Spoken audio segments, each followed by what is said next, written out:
సర్వోన్నతుడు ఘనమైన తండ్రికి మొదటిగా లెక్కలేని నా స్తుతులు స్తోత్రాలు తెలియపరుస్తూ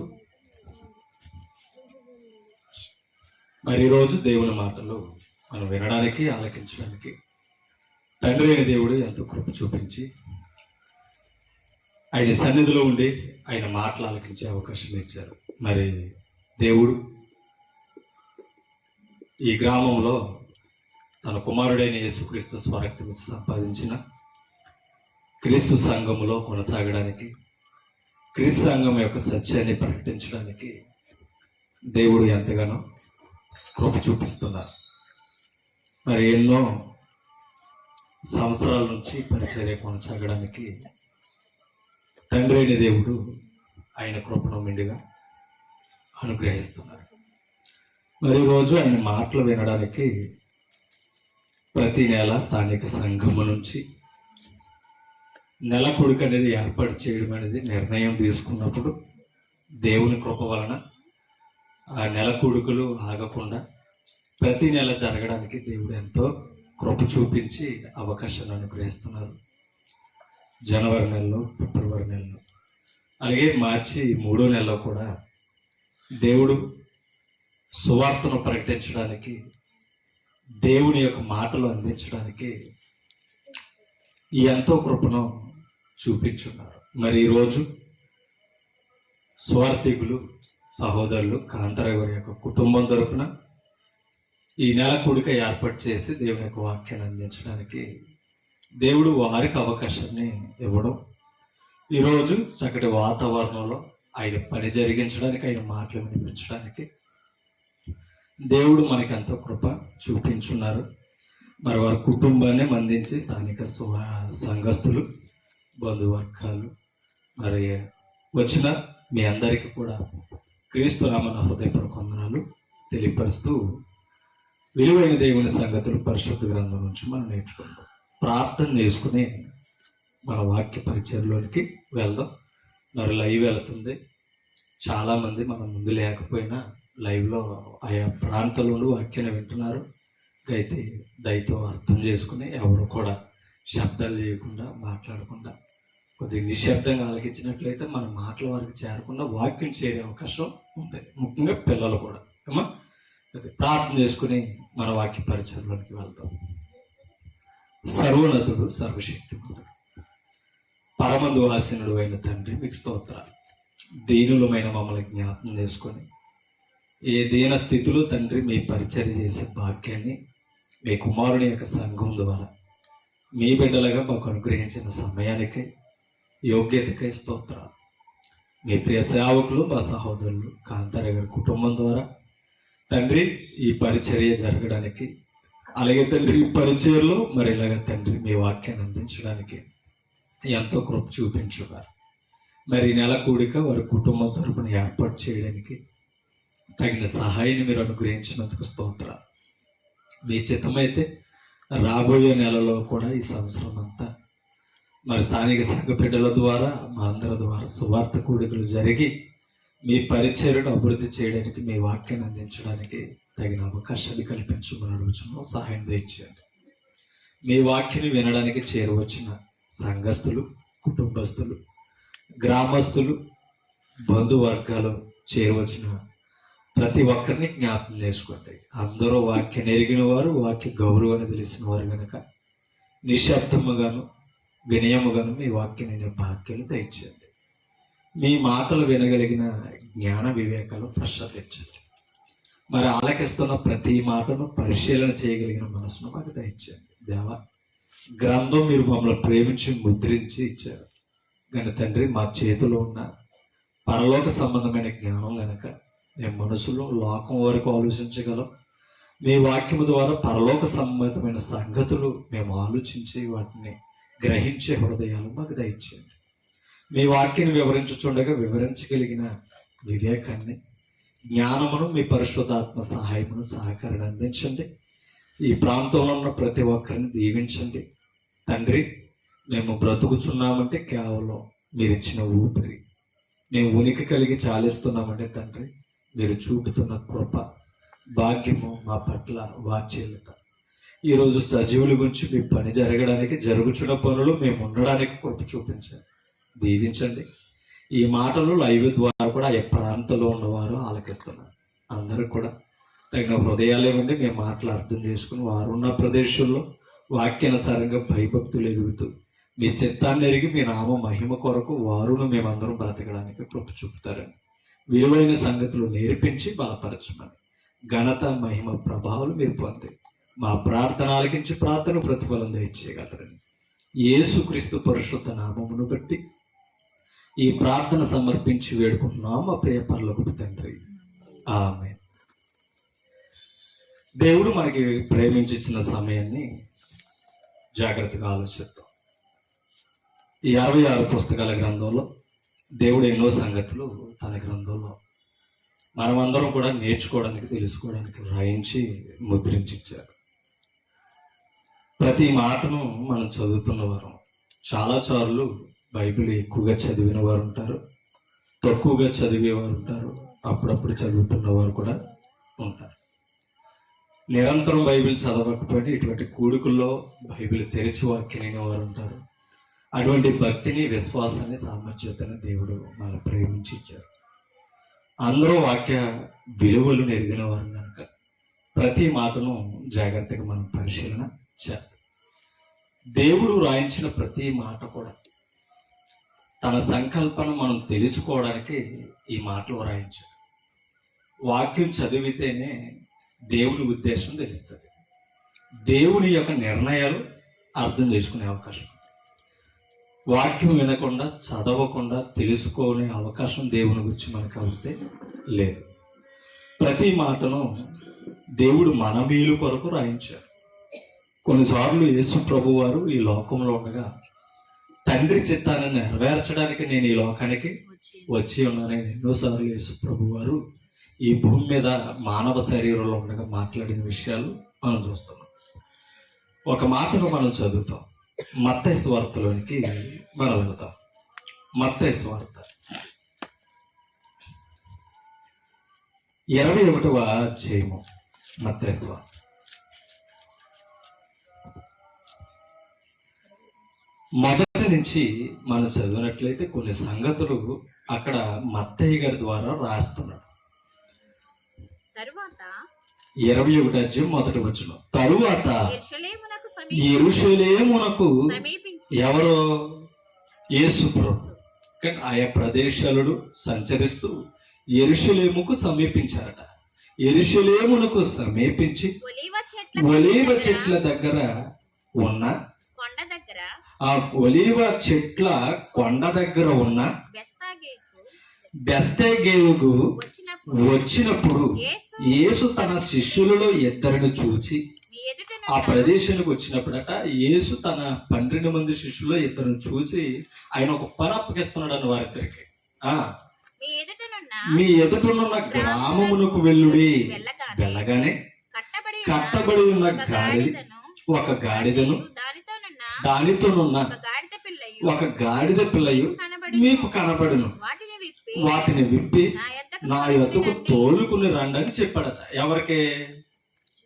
యేసు ప్రభు దగ్గర ఇద్దరు శిష్యులకు ఈ పని అప్పగించడం. మీరు ఎదుటిన్న గ్రామానికి వెళ్ళంటే అక్కడ ఏమున్నాయి? కట్టబడి ఉన్న గాడిద పిల్లలు ఉన్నాయి. మీరు వాటిని నా కొరకు తీసుకుని రండి అని చెప్పాడు. కింద చదువుతాం. ఎవడైనాను మీతో ఏమైనా అంటే ఎవరిని అడిగి పట్టుకెళ్తున్నారో, ఎక్కడ కట్టుకెళ్తున్నారో అని ఎవరైనా అడిగితే గనక ఆయన సమాధానం కూడా ఆయన చెప్పాడు. అవి ప్రభువునకు కావలసి ఉన్నవని చెప్పవలని. ఎవరు చెప్పాలి? ఈ శిష్యులిద్దరూ చెప్పాలట. ఓకేనండి, శిష్యులిద్దరూ చెప్పాలట. ఎవరికి?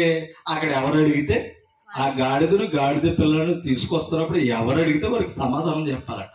ఇవి ప్రభువునకు కావాలి, ప్రభు నిమిత్తం పట్టుకెళ్తున్నామని చెప్పమన్నారట. చదవమ్మా. వెంటనే అతడు వాటిని తోలి పెట్టునని చెప్పి వారిని పంపెను. ప్రవక్త వలన చెప్పబడినది ప్రవక్త వలన చెప్పబడినది నెరవేరునట్లు ఏది?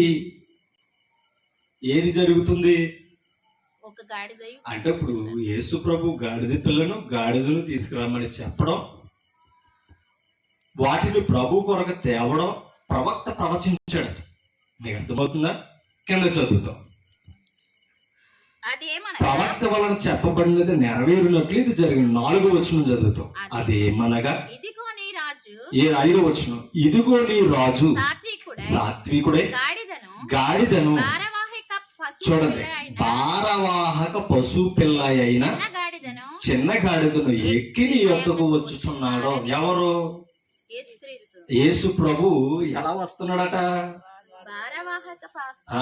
భారవాహకు పశు పిల్ల అయిన గాడిదని ఎక్కువ వస్తున్నాడు. ఎవరో? యేసు ప్రభు. ఎక్కడికి వస్తున్నాడు? ఓకేనా? ఎక్కడికి వస్తున్నాడు? మన దగ్గర కాదండి, యెరూషలేములో ఉన్న సియోను. ఓకేనా? సియోను కుమారుతో చెప్పండి అన్నాడు. సియోను కుమారు అంటే సియోను అనగా ఇశ్రాయేలుడు. ఓకేనండి? సియోను అనగా సియోనులో ఆయన కోరుకున్న మందిరం ఉంది, అక్కడ పరిశుద్ధ స్థలం ఉంది, అక్కడికి వెళ్ళి ఆరాధించేవారు. అందులో నివసించి తన ప్రజలతో చెప్పమని చెప్తున్నాడు అన్న. ఓకేనండి? సియోను కుమారితో చెప్పుడి. ఏమని చెప్పుడి? నీ రాజు. అంటే ఇప్పుడు ఎవరిని ఏలే రాజునా? సియోను వాసులైన ఇశ్రాయేలు పరిశుద్ధులను ఏలే రాజు రాపోతున్నాడట వారి కొరకు. ఆ రాజు ఎలాంటి వాడట? సాత్వికుడై, ఓకేనా, నీ యొద్దకు వచ్చుచున్నాడని సియోనుతో చెప్పుడు అనునది. శిష్యులు వెళ్ళి యేసు తమకు ఆజ్ఞాపించిన ప్రకారం గ్రామంలోకి వెళ్ళారు. అమ్మా అర్థమవుతుందా? గ్రామంలోకి వెళ్ళారు, వాటిని తోలుకొని వచ్చారు. ఓకేనా? చెప్పినట్టుగా జరుగుతుంది. ఒకసారి 7వ వచనం చదువుతాం. ఆ గాడిదను దాని పిల్లను తోలుకొని వచ్చి వాటి మీద తమ బట్టలు వేసి ఆయన బట్టల మీద కూర్చున్నాడట. అమ్మా అర్థమవుతుందా? యేసు ప్రభు ఆ గాడిద మీద కూర్చోవడానికి గాడిద మీద ఏం చేశారట? బట్టలు వేశారు. ఆ గాడిద మీద కూర్చొని ఇప్పుడు ఎక్కడ తిరుగుతున్నాడైనా? యెరూషలేములో ఇశ్రాయేలులు సియోనులో ఆయన తిరుగుతున్నాడట. ఓకేనా? ఏమని? సియోను రాజు అని. ఓకేనండి? ఇది ఇంతకు ఎందుకు జరుగుతుందంటే యేసుక్రీస్తు జీవితంలో ప్రవచనం ఉంది. అమ్మా ఇది ప్రవచనం ఉంది. ప్రవచనాలు నెరవేరాలి. ఎవరి జీవితంలో? యేసుక్రీస్తుని గురించి ప్రవచించిన ప్రవచనాలు నెరవేరాలి. ప్రవచనాలు అలాగే ఉన్నాయనుకోండి, దేవుడు ప్రవచించిన ప్రవచనాలు వృధా. ప్రవక్త ద్వారా ప్రవచించాడంటే ప్రవక్త చెప్పినది కంపల్సరీ ఏమవ్వాలి? నెరవేరాలి. నెరవేరకపోతే అది అబద్ధం అవుతుంది. ఓకేనండి? ఒకసారి జకరియా గ్రంథంలోకి మనం వెళ్తాం. జకరియా గ్రంథం 9వ అధ్యాయం 9వ వచనాన్ని ఒకసారి చదువుతాం. 9వ అధ్యాయం 9వ వచనం.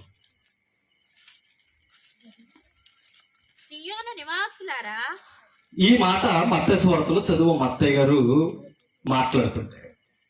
ఇప్పుడు చెప్తున్నాడు జకరియా, చిన్న ప్రవక్త అండి, చిన్న ప్రవక్త. సియోను నివాసులారా ఎందుకో బహుగా సంతోషించుడి, యెరూషలేము నివాసులారా ఉల్లాసముగా ఉండుడి. ఎవరో? సియోను వాసులు, యెరూషలేము నివాసులు ఎలా ఉండాలంట? సంతోషంగా ఉల్లాసంగా ఉండాలంట. ఎవరు చెప్తున్న మాటలు ఇవి? జకరియా ప్రవక్త ఎవరికి చెప్తున్నాడు? దేవుని ప్రజలైన సియోను వాసులకు, ఇశ్రాయేలుకు చెప్తున్నాడట. నీ రాజు నీతిపరుడు. ఎవరా రాజు? క్రొత్త నిబంధనలో మనకు అర్థమైంది. ఆ రాజు యేసుక్రీస్తు. ఓకేనండి? నీ రాజు నీతిపరుడు. అప్పుడు వరకు ఏ రాజులోను నీతి నివసించడం అరుదండి. ఇశ్రాయేలును ఏలబోతున్న ప్రవచన పుత్రుడైన రాజు క్రీస్తు రావడం అనేది నీతిపరుడట. నీతిపరుడు, రక్షణ గలవాడు. ఎవరికైనా నీతిపరుడు, రక్షణ గలవాడు, దీనుడునై గాడిదను గాడిద పిల్లని ఎక్కి నీ యొద్దకు. ఇప్పుడు ఎలా వస్తున్నాడంట? సియోను కుమారి దగ్గరికి. అమ్మా ఎలా వస్తున్నాడంట? దీనుడై వస్తున్నాడు. ఎవరి దగ్గరికి? ఎవరి కొరకు అయితే ప్రవచనాల నెరవేర్పులు ఎదురు చూస్తున్నారో ఆయన ప్రజల కొరకు క్రీస్తు వస్తున్నాడట. ఓకేనా? రాబోతాడో, ఇది జరగబోతుందని జకరియా గారు ప్రవచించారు. ఓకేనండి? ఎక్కడ? పాత నిబంధన కాలంలో, క్రీస్తు పూర్వంలో ప్రవచించారు. ఇప్పుడు క్రీస్తు శకంలో మత్తయి సువార్తలో క్రీస్తు వచ్చిన తర్వాత మనం నెరవేర్పును చూస్తున్నాం. ఇప్పుడు రండి మత్తయి సువార్తకి 21 అధ్యాయం 7 వచనం చదువుతాం. ఆ గాడిదను దాని పిల్లను ఎక్కి దాని పిల్లను తోలుకుని వచ్చి వాటి మీద తమ బట్టలు వేయగా ఆయన బట్టల మీద కూర్చొని జన సమూహములలోను అనేకులు తమ బట్టలు దారి పొడుగునా పరిచారు. కొందరు చెట్ల కొమ్మలో నరికి దారి పొడుగునా పరిచారట. అంటే మీకు అర్థమవుతుందా? ఆయన వస్తుంటే యెరూషలేము వీధుల్లో గాడిద మీద ఆయన వస్తుంటేనట, యెరూషలేము వీధుల్లో దారి పొడుగున ఏం వేశారట? తమ బట్టలన్నీ తీసుకొచ్చేసారట. ఓకేనా? వస్తున్నది ఎవరు? సియోను రాజు అని యేసుక్రీస్తు వస్తున్నాడు. ఎందుకు ఆ బట్టల మీద నడిచేది ఎవరు? అసలు గాడిదని ఎవరైనా గౌరవిస్తారా? అమ్మా, ఎందుకు ఆ ఘనత వచ్చిందంటే యేసు ప్రభుని మోసుకెళ్తుందంటే ఎవరు? గాడిద. ఇప్పుడు అయ్యే గాడిద ఎక్కడానికి, యెరూషలేము వీధులు ప్రవేశించడానికి కారణం ఏంటి? సరదాగా తిరుగుతలా? తండ్రి అయిన దేవుడు ప్రవక్త ద్వారా ప్రవచించినది కంపల్సరీ నెరవేరాలి. ఓకేనండి? అందుకు కాబట్టి గాడిదని ఎక్కువ వస్తున్నాడట. నిన్న జరిగింది కదా ఇది మట్లాదివారం అని. ఓకేనండి? అంకెందుకు చదువుతాం? జన సమూహములలో ఆయనకు ముందు వెళ్ళుచుండువారును వెనుక వచ్చుచుండువారును దావీదు కుమారునికి చేయి. మళ్ళా మరొకరిని పరిచయం చేసేది ఈయన. దావీదు కుమారునికి చేయి. దావీదు కుమారుడిగా ఎందుకు పిలువబడ్డాడు ఈయన? అబ్రహాము కుమారుడు అంటాడు, దావీదు కుమారుడు అన్నాడు. యేసు ప్రభు ఇశ్రాయేలుకి ఆయన పరిచయం చేసుకున్నప్పుడు ఏమని మాట్లాడాడో తెలుసా? నేను సర్వోన్నతుడైన దేవుని కుమారుడు అని చెప్పాడు. ఓకేనండి? దావీదు కుమారుడు ఎందుకు చెప్పబడ్డదని అంటే, దావీదు సింహాసనాన్ని ఏలేవాడు దావీదు సంతానంలో నుంచి రాబోతాడు. ఓకేనండి? అందుకు కాబట్టే అది దావీదు వేరు చిగురు అని అంటాడు యెషయా గ్రంథం. దావీదు వేరు చిగురు. ఇప్పుడు దావీదులో నుంచి అంటే ఆ వంశవళిలో నుంచి రాబోతున్నాడు కనుక దావీదు కుమారుడుగా పిలువబడ్డాడు. ఎందుకంటే నీ తర్వాత నీది సంతానములో నుండి సింహాసనాన్ని ఏలబోయేవాడు నీకు ఉండక మానడని దావీదుకు ఒక ప్రమాణము, నిత్య ప్రమాణం చేసాడండి దేవుడు. అందుకనే యేసు ప్రభు దావీదు కుమారుడు ఎందుకు పిలువబడ్డాడంటే యూదులలో నుండి వచ్చినవాడు. ఎవరో? యేసు ప్రభు యూదులలో నుండి వచ్చినవాడు. మత్తయి సువార్త 1:1 చదువుతాం. మళ్ళీ ఇక్కడ ఏమని చెప్తున్నాడు? యేసుక్రీస్తును పరిచయం చేస్తే ఇదే మత్తయి గారు ఏమన్నారు? అబ్రహాము కుమారుడగు దావీదు కుమారుడైన. అసలు ఎవరికి కుమారుడైనా ఒకసారి మనం ఆలోచించుకుంటే, అబ్రహాము కుమారుడా, దావీదు కుమారుడా, మరొక తండ్రి ఉన్నాడు మళ్ళీ ఇక్కడ యోసేపు. ఓకేనా? యోసేపు కుమారుడా, పరలోకం నుంచి పంపించిన తండ్రి కుమారుడా. అంటే ఈ పదాలు మనం ఎందుకు ఒకసారి ఆలోచించాలంటే, దేవుని నిబంధన జ్ఞాపకం రావాలి, దేవుని ప్రమాణాలకు జ్ఞాపకం రావాలి. ఎందుకంటే ఇశ్రాయేలు అన్న పదం కనబడుతుందంటే మూలం ఎవరంటే అబ్రహాము, ఇస్సాకు, యాకోబు సంతానాన్ని ఇశ్రాయేలు అని పిలిచాడు. ఓకే? అసలు ఇశ్రాయేలు అనే పేరే ఎవరికి పెట్టాడు? యాకోబు పెట్టాడు. ఎందుకని? నిన్ను బట్టే తరాలన్నీ దీవించబడతాయి. అబ్రహాము యొక్క ప్రమాణం నెరవేరాలి కాబట్టి ఆ నిబంధనలు చేసినప్పుడు ఇప్పుడు అబ్రహామును పరిచయం చేస్తున్నాడు అనమాట. అబ్రహాము కుమారుడు. ఎవరికి పరిచయం చేస్తున్నాడో? యూదులకు పరిచయం చేస్తున్నాడు. ఎందుకని? అబ్రహాం అంటే వారికి బాగా తెలుసు. ఓకేనా? పితరుడు అంటే ఇశ్రాయేలుకి ఎవరు తెలుసు? అబ్రహాం అంటే పితరుడు తెలుసు, వారి తాత. ఓకేనండి? దావీదు ఎందుకు తెలుసు మరి? అమ్మా, ఇశ్రాయేలుకి దావీదు ఎందుకు తెలుసు? దావీదు రాజు, దేవుని చేత ఎన్నుకోబడిన రాజు. ఓకేనండి? ఆ రాజు గురించి వీరిద్దరిని కూడా యూదులకు పరిచయం చేస్తూ ఈ సువార్త మొదలెట్టాడండి మత్తయ్య గారు. ఓకేనా? అబ్రహాము కుమారుడు అంటే మీకు సంబంధించిన వాడని మీరు గుర్తించాలి. దావీదు కుమారుడు అంటే రాజుగా రాబోతున్నాడని గుర్తించాలి. ఓకేనండి? అందుకనే దావీదు కుమారునికి జయము అని అన్నారు 21 అధ్యాయంలో. ఎవరన్నారో? సియోను కుమారు వెల్కమ్ పలుకుతుందండి, స్వాగతం పలుకుతుంది యేసుప్రభుకి. అందుకనే జయము. ఒకసారి చదువుతాం మత్తయి సువార్త 21 అధ్యాయం. మళ్ళీ ఒకవేళ ఎవరైనా మూసేసుకుంటే తీసుకోకపోతే చూడండి. 9వ వచనం, 21 అధ్యాయం 9వ వచనం. జన సమూహములలో ఆయనకు ముందు వెళ్ళుచుండువారు, వెనుక వచ్చుచుండువారు దావీదు కుమారునికి జయము అని అన్నారట. జయము అన్నక్కడ పుట్టెంకేసుడు చూడండి. జయము అనగా అర్థం ఏంటంట? ఓసన్న. జయము అనగా ఓసన్న. ఇది హిబ్రూ పదం నుంచి వచ్చింది. ఓకేనండి? ఏది ఓసన్న అనేది ఏ పదం తెలుసా? హిబ్రూ పదం. ఈ హిబ్రూ పదంలో నుంచి తర్జుమా చేయబడినదే ఓసన్న. ఓకేనండి? ఓసన్న అనగా అర్థం ఏంటంటే రక్షణ గలవాడు వస్తున్నాడు అని అర్థం. ఓకేనండి? ఎవరిని రక్షించేవాడు? ఇశ్రాయేలుని రక్షించే రాజు రాబోతున్నాడు. ఈయన రక్షణ కలవాడని దాని అర్థం. అంతేకాదు, రక్షించేవాడు ఎక్కడే ఉన్నాడని చెప్పే స్వాగతమే ఓసన్న. అమ్మా, మీకు అర్థమవుతుందా? రక్షించేవాడు ఎక్కడే ఉన్నాడని చెప్పే పదం అన్నమాట. అందుకని మమ్మల్ని రక్షించాలి అని ఇది కాలక్రమేణా ప్రార్థనగా కూడా మార్చబడ్డదట.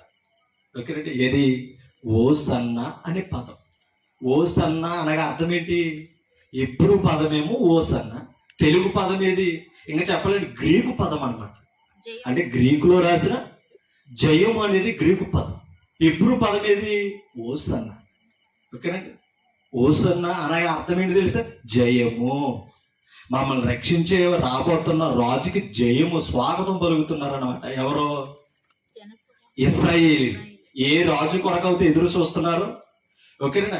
ఎవరికైతే జకర్యా గారు ఆ ప్రవచనం నెరవేరాలని చెప్పాడు, వారికి ఇప్పుడు మత్తయి సువార్త జకర్యా గారిని పరిచయం చేసి చెప్తున్నాడు అనమాట. ప్రవక్త చెప్పినది నెరవేరునట్లు. అంటే ఇప్పుడు ఇది ఎవరి కొరకు చెప్పబడ్డదే? మీ కొరకే చెప్పబడ్డదే. ఇప్పుడు క్రీస్తు జీవితంలో నెరవేరబోతుంది. ఆ రాజు ఎవరు కాదు. ఎవరు ప్రవచించారు? జకర్యా గారు ప్రవచించిన ఆ రాజు రక్షణ గలవాడు, నీతిపరుడు. అదే కదా, నీ రాజు ఎలాంటి వాడు అన్నారు? నీతిపరుడు, రక్షణ గలవాడు, సాత్వికుడు. అవునే కదా? దీనుడు. అలా వస్తున్నాడని ఇప్పుడు ఆ ప్రవచనం ఎప్పుడైతే చెప్పాడో మత్తయ్య గారు, ఇప్పుడు ఇశ్రాయేలుకి అర్థమైపోయింది. అంటే మేము ఎదురు చూస్తున్నవాడు ఈయనేనని. అప్పుడు ఓసన్నాను స్వాగతం పలిగారట. అక్కడ ఓ మాట అన్నారు. ఆయన గాడిదని ఎక్కి వస్తున్నప్పుడు చెట్లు కొమ్మలు వేశారు అని ఒక పదం కనబడ్డది అక్కడ. అవునా కదా? చెట్ల కొమ్మ. ఓకేనా? ఇది క్రైస్తవ్యంలో కూడా కొనసాగుతుంది. ప్రతి సంవత్సరం కంపల్సరీ మార్చి అంటే మరి 29వ తారీఖు మట్లాదివారంగా అనుసరిస్తున్న వారు ఉన్నారు. వాడు నిందిస్తలేదు, కానీ ఒక మాట మనం అర్థం చేసుకుంటాం. ఈత మాట్లాడుకుని తిరుగుతున్నారు. ఓకే? ఇక్కడ ఏమని చెప్పాడు? చెట్ల కొమ్మలనే బట్టి మాట్లాడాడు. ఒక్క మాట మీకు చూపిస్తున్నాను. యోహాను సువార్తలోనికి మనం వెళ్తాం. యోహాను సువార్త 12 వచ్చి 13 నుంచి 15 వచనాలు రాసుకోండి. యోహాను సువార్త 12 అధ్యాయము 13 నుంచి 15 వచనాలు.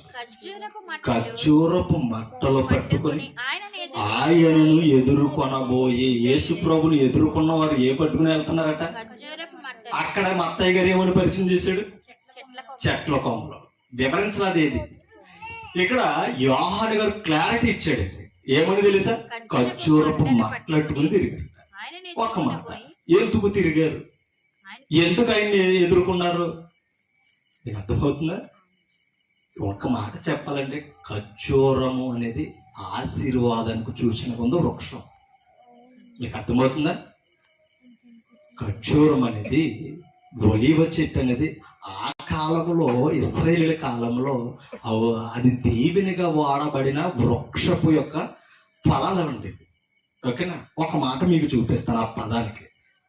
ఒకసారి కీర్తనలోనికి వెళతాం. కీర్తనలోనికి మనం వెళతాం. కీర్తన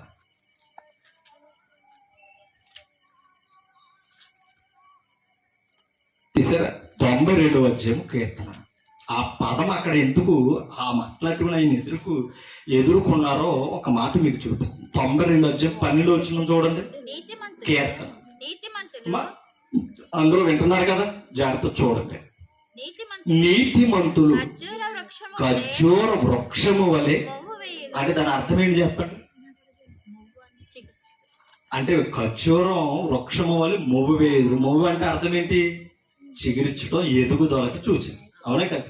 మొవ్వు అనేది ఎదుగుతుంది, బ్రతుకుతుంది అని అర్థం. ఎవరు అలా ఎదుగుతారట? ఎవరు చిగురుస్తారట అలాగా? నీతిమంతులు. దేవుడి దగ్గర నీతిమంతులు ఎలా ఉంటారు? ఇప్పుడు ఖర్జూర వృక్షము వలె మొవ్వు వేయదు. అక్కడ ఇంకో వృక్షాన్ని పరిచయం చేశాడు. లెబనోను మీదే దేవదారు వృక్షము వలె వారు ఎదుగురు. దేవదారు వృక్షం అనేది కూడా అరుదే. ఓకేనండి? దేవదారు వృక్షం అనేది కూడా అరుదే. ఎందుకంటే సొలొమోను దేవాలయం కట్టాడు కదా. ఎవరికి? దేవునికి. దేవుని నామానికి ఏం కట్టాడు? దేవాలయం కట్టాడు. ఏ వృక్షం వాడాడు అనుకుంటున్నారు? దేవదారు మ్రాణులు వాడాడండి ఆయన. ఓకేనండి? అంటే ఇప్పుడు మనము గృహాలు కట్టుకుంటున్నాం. దేవుని కృపను బట్టి మనకి పురుగులు అవి తినకుండా సిమెంట్ గుమ్మాలో సిమెంట్ దోలుపులు అన్ని పెట్టారు. అన్నట్టు కదంట. లేదా అల్యూమినియం వస్తున్నాయి ఇప్పుడు. అంటే రకరకాలు వచ్చేసింది. లేదనుకోండి, మామూలు ఏదో వేప చెక్కో లేకపోతే మామిడి చెక్కో ఏడు తయారు చేసుకుని తొలుపు పెట్టుకున్న పరిస్థితి. అవునే కాదు? ప్రతి ఇళ్లలో అంటే తక్కువగా అరుదుగా సామాన్యుడికి ఏదో వస్తుందో పెట్టుకుంటారు. కానీ పలుకుపడి డబ్బు స్థితి ఉన్న వాళ్ళు ఏం పెడతారు? టేకు కొడతారు. అన్నట్టు కదండి. ఇప్పుడు మనకి ఏదైనా ఖరీదైంది, ఏదైనా చెక్కలు ఉన్నదంటే అది ఇది టేకు, లేకపోతే నల్లెరిడి సేవ. ఈ రెండు కంపల్సరీ కట్టి ధనవంతులు తయారు చేయించుకుని పెట్టుకుంటారు. అది విలువకు సూచన. అప్పుడు ఇశ్రాయేలు కాలంలో అప్పుడున్న వృక్షం ఏమంట తెలుసా? దేవదారు మ్రాణులు. ఓకేనండి? పేరు గంచి. అలా ఎవరిని పోల్చి మాట్లాడుతున్నాడండి? ఏమా ఈ కీర్తనలో ఎవరు పోల్చి మాట్లాడుతున్నారు? ఈ మాటలో నీతిమంతులను పోల్చి మాట్లాడుతున్నాడండి. అలా ఎదుగుతారు, అలా ఎదగాలి అని. ఎవరో నీతిమంతులైన వారు అంత విలువగా ఉంటారంట. మీకు అర్థమవుతుందా? ఎలాగా? ఖర్జూర వృక్షము వలె మొవ్వు వేస్తారు. దేవదారు లెబనోను మీది దేవదారు మ్రాణుల వలె ఎదుగుతారట. అవునా కదా? అలా ఎవరుండాలట? అంత విలువైన వాడు, అరుదైన వాడు నీతిమంతుడు. ఓకేనండి? అందుకని యేసు ప్రభుని ఈ వేట్లతో ఎదుర్కొన్నారట. యోహాను సువార్త చదివాం కదా, అది జ్ఞాపకం రాదు. అసలు ఈ మాట దానికోసమే కదా చదివించాం. యోహాను సువార్త 12వ అధ్యాయం 13వ వచనం. ఖర్జూరపు మట్టలు పట్టుకొని ఆయనను ఎదుర్కొన పోయి జయము ప్రభు పేరట వచ్చుచున్న ఇశ్రాయేలు. ఇప్పుడు అర్థమైందా? సియోను సియోను అని అన్నాడు కదా. ఇప్పుడు క్లారిటీ దొరికింది చూడండి. ఇశ్రాయేలు రాజు స్తుతింపబడును గాక. ఎవరు స్తుతింపబడాలట? ఇశ్రాయేలు రాజు. ఇశ్రాయేలుకు రాజు ఎవరు? మా అసలు ఆయన పుట్టినప్పుడే హేరోదుని ఏమన్నారు జ్ఞానులు? యూదులు రాజుగా పుట్టినవాడు. ఆయన పుట్టినప్పుడు బాలుడిగా ఉన్నప్పుడే రాజుగా గుర్తించారండి. సామాన్యుడు కాదండి ఆయన. ఇశ్రాయేలుని ఏలబోయేవాడట. అందుకనే జకరియా గారు ప్రవచించినప్పుడు ఏమన్నాడు అన్నాడు? నీ రాజు నీతిపరుడు, రక్షణ గలవాడు, దీనుడు. ఓకేనా అని మాట్లాడాడు. ఒక మాట మత్తయి సువార్త 1వ అధ్యాయం. మత్తయి సువార్త 1వ అధ్యాయం. మత్తయి సువార్త తీసారు 1వ అధ్యాయము 21వ వచనం చదవండి. ఆమె యొక్క కుమారుని కనును తన ప్రజలను వారి పాపముల నుండి ఆయనే ఎవరైనా యేసుక్రీస్తు మరియ గర్భాన పుట్టే కుమారుడు. ఎవరా కుమారుడు? యేసుక్రీస్తు వారు. ఏంటది? మరియ కుమారుడు ఎవరైనా యేసుక్రీస్తు. ఎందుకు పుడుతున్నాడట ఆవిడ గర్భాన్ని? పరిశుద్ధాత్ముడు చెప్తున్నాడు. ఎవరితో చెప్తున్నాడు తెలిసి ఈ మాట? అమ్మా, ప్రభు దూత ఎవరితో చెప్తున్నాడు తెలిసి ఈ మాట? విడిచిపెట్టేయాలనుకున్న యోసేపుతో చెబుతున్న మాట. అవును. అవునా? అప్పటికే వివాహానికి ముందే ప్రధానం అవగానే గర్భిణి అయ్యిందని ఆలోచించుకుంటున్నాడు. ఎలా జరిగింది ఏంటి? అప్పుడు దేవుని దూత వచ్చి ఆయన బలపరిచింది. ఇది ప్రభు కార్యం తప్ప మరి మరొకటేమీ కాదు, నువ్వు ఎన్ని చింతించుకో అని చెప్తూ ఆయన బలపరుస్తూ ఆయన పుట్టుకు కారణం చెప్తుంది. ఓకే, ఆమె ఒక కుమారుని కనును తన ప్రజలను వారి పాపముల నుండి ఆయనే రక్షించును గనుక ఆయనకు యేసు అనే శబ్దమునకు రక్షకుడు అని అర్థం. ఓకేనండి. అని ఇప్పుడు ఎవరికి రక్షకుడినా?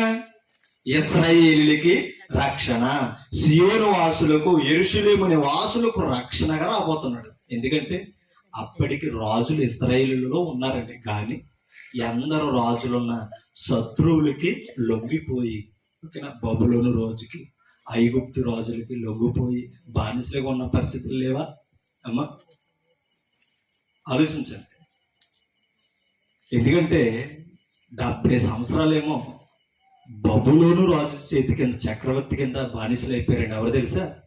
ఇశ్రాయేలు. 70 సంవత్సరాలు సామాన్యమైన విషయమే కాదండి. ఆ కాలంలోనే ఆ చరిత్రే దానియేలు చరిత్ర, ఆ చరిత్రే ఎహెజ్కేలు చరిత్ర. అప్పుడు ఆ చరిత్ర 70 సంవత్సరాల యొక్క శరణు ఇర్మియా గారు ప్రవచిస్తారు. ఓకేనా? ఆ ప్రవచనం విని విలాప వాక్యములు విలపిస్తారు ఇశ్రాయేలు. ఓకేనండి. అవి నెరవేరుతాయి. అంతమంది శత్రువుల చేతికి లొంగిపోయి ప్రాణ భయాలతో బ్రతికేవారండి. దేవుణ్ణి ఆరాధించడానికి కూడా వాళ్ళకు మనస్ఫూర్తిగా ఆరాధించే పరిస్థితులు లేవు. ఎందుకంటే ఇశ్రాయేలు అనేవారు బలవంతులు. అసలు స్త్రీలకేమో గొప్ప పదం ఉంది పాత నిబంధనలో, చురుకైన వారు. ఎబ్రీ స్త్రీలు ఎలాంటి వారు అంటే తెలుసండి? చురుకైన వారు. ఎంత చురుకైన వారు అంటే మంత్రగట్టి రాకముందే పిల్లలను కనేసి సిద్ధం చేసేసుకున్నారు. ఎవరో? ఎబ్రీ స్త్రీలు. ఇప్పుడు మనం కుటుంబం అంతా హాస్పిటల్కి మోసుకెళ్ళాలి, అవునంటారు కదంటారు. వెళ్ళిన తర్వాత బయట కంగారు పడతారు, గేట్ కాడ కంగారు పడతారు, అవునంటారు కదంటారా? ఏం వార్త చెప్తారండి, వస్తారో కోయకుండా తీస్తారో తెలియని పరిస్థితి మనకు, అవునంటారు కదంటారు. ఇలా ఒక డ్రింకులు ఇచ్చి డ్రింకులు ఇస్తారు, అవునంటారు కదంటారు. ఎటువంటి పరిస్థితులు ఉంటాయి. కానీ అప్పుడు అలా కదండి. ఎవ్రీ స్త్రీలు వారికి వారే మంత్రగర్తి. అంటే పురుడు పోసే వాళ్ళు రాకముందు ఏం చేసేవారట? చురుకుగా కన్నారట. ఆ చురుకైన పదం నిర్గమకాండంలో ఉంటాయి. ఆశ్చర్యపోయారట. మీకు అర్థమవుతుంది. అంటే అంత యాక్టివ్నెస్గా ఉండేవారు ఎవ్రీ స్త్రీలు. ఈ చురుకైన పదంలో కనడమే కాదు, పిల్లల్ని దేవుళ్ళలో పెంచడంలో కూడా, అవునే కదా. మోషే ప్రవక్త ఎలా అయ్యాడు అనుకున్నారో? తన తల్లి. సమూయేలు ప్రవక్త ఎలా అయ్యాడు అనుకున్నారో? రాజులను అభిషేకించే స్థానానికి ఎలా వెళ్ళాడు అనుకున్నారు? తన తల్లి హన్నా, అవునంటారు కదంటారు. అలా పెంచింది. దావీదు రాజు ఎలా అయ్యాడు అనుకున్నారు? దేవుని మందిరంలో సేవకురాలే ఉంది తన తల్లి. అంటే వాళ్ళ కుటుంబం మీద బిడ్డల పట్ల ఎంత బాధ్యత ఉన్నదో తెలిసింది తల్లిదండ్రులకి. అందుకనే చురుకైన వారు, బలవంతులని ఇశ్రాయేలు గురించి ఎందుకు రాయబడ్డది తెలుసా? ఈరోజు మనము కూడా అంత బలవంతులుగా ఎదగగలిగితే క్రైస్తవాన్ని నిలబెట్టగలం, కాపాడగలం.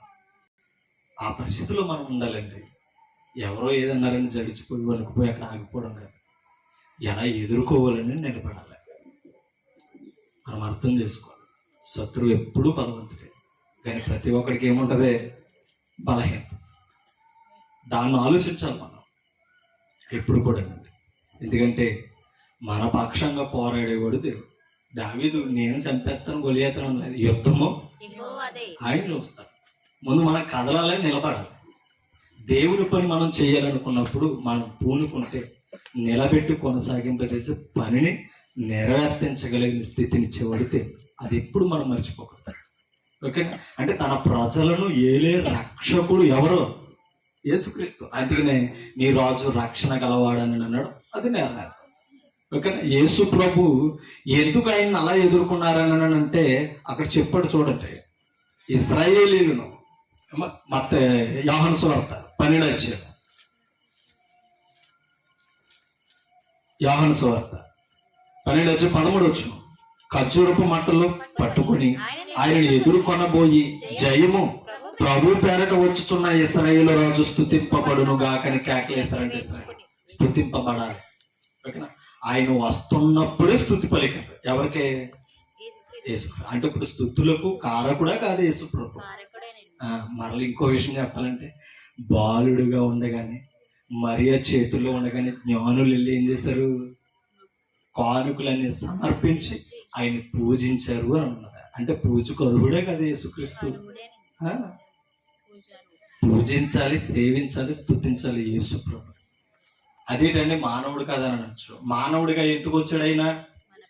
పాపములను తీసివేయడానికి మానవుడుగా ఆయన ఒక బలియాగం చేయాలి కాబట్టి శరీరం అవసరం. ఓకేనండి? అది మానవుల కొరకు మానవుడిగా ఉన్నాడు. దేవునితో సమాధాన పరచడానికి దైవత్వం కలిగి దేవుడిగా ఉన్నాడు. ఎవరో? యేసు ప్రభు. దేవునితో మన నిమిత్తం విజ్ఞాపన చేసి మన కొరకు దేవుని దగ్గర మాట్లాడగలిగిన సమర్థుడు యేసు ప్రభు. మనతో ఆయనతో మనం సమీపించగలిగిన మానవ స్వరూపం కలిగిన వాడు యేసు ప్రభు. అందుకంటే సొంకరులు, పాపులు అనేకులు ఆయనతో స్నేహం చేయగలిగారు. అవునే కదా? ఎందుకని? మానవుడిగా ఉన్నాడు కాబట్టి. దేవుడిగా ఉంటే సమీపించగలమా? ఇప్పుడు ఈ దేవుడిగానే ఉన్నాడు యేసు ప్రభు. ఎక్కడ ఉన్నాడు? తండ్రి కుడి పార్శ్వంలో పరలోకంలో ఉన్నాడు. సమీపించగలమా? మనకు అర్హత ఉందా? లేదు. కానీ యేసు ప్రభుని మరి ఈ భూమి మీద ఉండి ఎలా సమీపించారు? శరీరంలో వచ్చాడు, సశరీరుడిగా ప్రత్యక్షుడు అయ్యాడు కనుక. ఇక్కడ అర్థమవుతుందా? అంటే యేసు ప్రభు జీవితులు ఇవన్నీ నెరవేరాలి. ఒక్క మాట చెప్తున్నాను. ఇవాళ మనం కూడా చేయాలని అనేసి మట్లాదివారం చేసి మనం తిరగడం.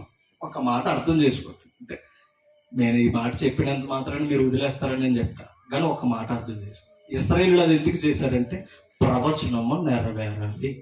ఆ ప్రవచనం ఆయన నామములో చెయ్యాలి కనుక వారు చేశారు. ఇప్పుడు యేసు ప్రభు ఉన్నాడా? అది నెరవేరకపోతే మనం చేయాలి ఆయన పేరు. నెరవేరేది మనం చేయవలసిన పనేమీ లేదు.